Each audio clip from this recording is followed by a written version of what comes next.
थे दोस्तों, आज के मुख्य समाचार में आज देश और दुनिया से कई अहम और बड़ी खबरें आ रही हैं। दोस्तों बात करेंगे हर खबर पर विस्तार से। मायावती का नीतीश कुमार पर वार, बोली एससी एसटी के लोग बहकावे में ना आए, ये हिसाब किताब का समय है। दोस्तों बात करेंगे इस पर विस्तार से। राजस्थान में प्राइवेट अस्पतालों की मनमानी पर लगी रोक, कोरोना के इलाज के लिए निर्धारित की दरें ज्यादा चार्ज करने पर होगी कार्रवाई। दोस्तों बात करेंगे इस पर भी विस्तार से। रक्षा मंत्री राजनाथ से मुलाकात के बाद चीन का बयान आया सामने, कहा 1 इंच जमीन नहीं गंवा सकते। दोस्तों बात करेंगे इस पर भी विस्तार से।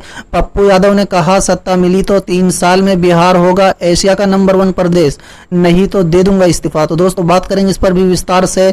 बिहार चुनाव से पहले नीतीश ने खेला दलित कार्ड, एसटी एससी की हत्या हुई तो परिवार के एक सदस्य को मिलेगी नौकरी। दोस्तों बात करेंगे इस पर भी विस्तार से।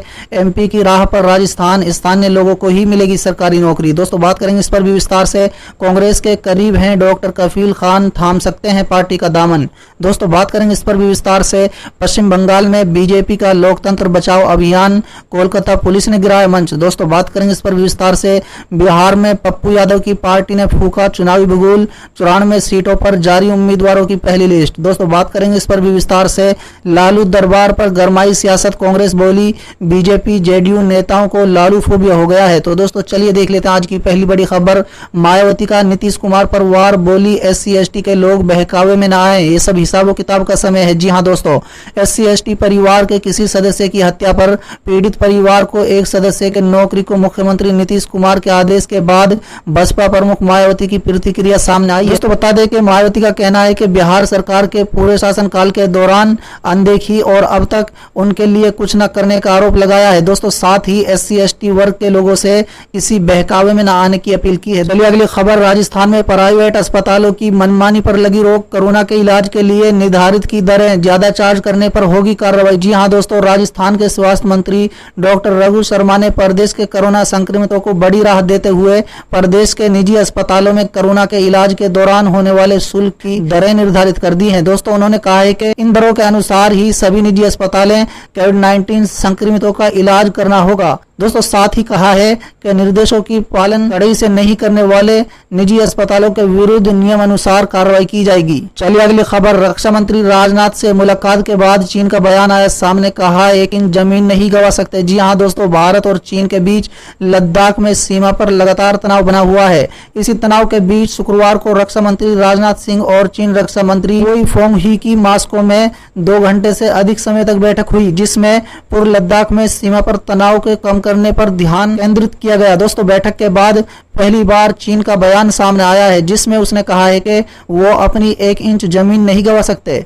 चलिए अगली खबर। पप्पू यादव ने कहा सत्ता मिली तो 3 साल में बिहार होगा एशिया का नंबर 1 प्रदेश, नहीं तो दे दूंगा इस्तीफा। जी हां दोस्तों, आगामी बिहार विधानसभा चुनाव को लेकर सभी राजनीतिक दल तैयारी में जुट गए हैं। दोस्तों वहीं नई पार्टियां भी अपना दमखम दिखा रही हैं। इसी कड़ी में जन अधिकार पार्टी के प्रमुख और पूर्व सांसद पप्पू यादव भी पार्टी की पहचान दिलाने के लिए हर संभव कोशिश में जुट गए हैं। दोस्तों बता दें, पप्पू यादव ने कहा है कि कांग्रेस बड़ी पार्टी है और महागठबंधन में अगर वो लीड करे तो बिना शर्त समर्थन देने के लिए तैयार हैं, लेकिन कांग्रेस को दलित नेता बनाना होगा। दोस्तों इसके अलावा पप्पू यादव ने दावा किया है कि सत्ता में आने के बाद 3 साल के अंदर बिहार को देश नहीं बल्कि एशिया में नंबर 1 बनाने का काम करेंगे, नहीं तो राजनीति से इस्तीफा दे देंगे। चलिए अगली खबर। बिहार चुनाव से पहले नीतीश ने खेला दलित कार्ड, एससी एसटी की हत्या हुई तो परिवार के एक सदस्य को मिलेगी नौकरी। जी हां दोस्तों, बिहार विधानसभा चुनाव से पहले नीतीश कुमार ने बड़ा दलित कार्ड खेला है। दोस्तों बता दें, शुक्रवार को सीएम नीतीश कुमार ने अनुसूचित जाति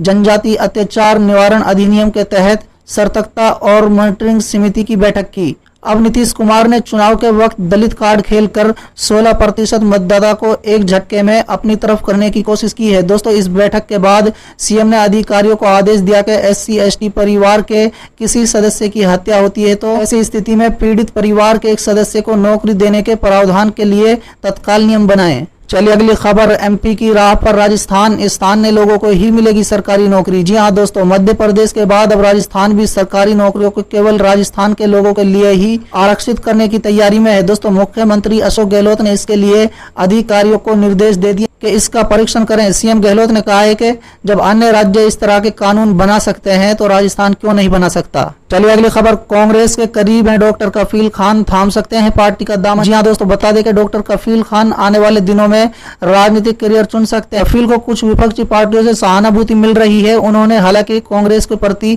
अपना झुकाव दिखाया है। चलिए अगली खबर, लालू दरबार पर गरमाई सियासत, कांग्रेस बोली बीजेपी जेडीयू नेताओं को लालू फूबिया हो गया। जी हाँ दोस्तों, रिम्स निदेशक के बंगले में शिफ्ट हो गए हैं लालू पर अक्सर रांची में इलेक्शन ऑपरेट करने का आरोप लगता रहा है। दोस्तों, बिहार विधानसभा चुनाव से पहले लालू दरबार में बिहार के नेताओं की हाजिरी लगनी शुरू हो गई है, जिसको लेकर बीजेपी जेडीयू लगातार लालू तेजस्वी पर हमलावर है। हालांकि कांग्रेस पूरी तरह से लालू के सपोर्ट में खड़ी हुई है और लालू पर हमला करने वाले बीजेपी जेडीयू के नेताओं को लालू फूबिया से गिरफ्तार बताया है।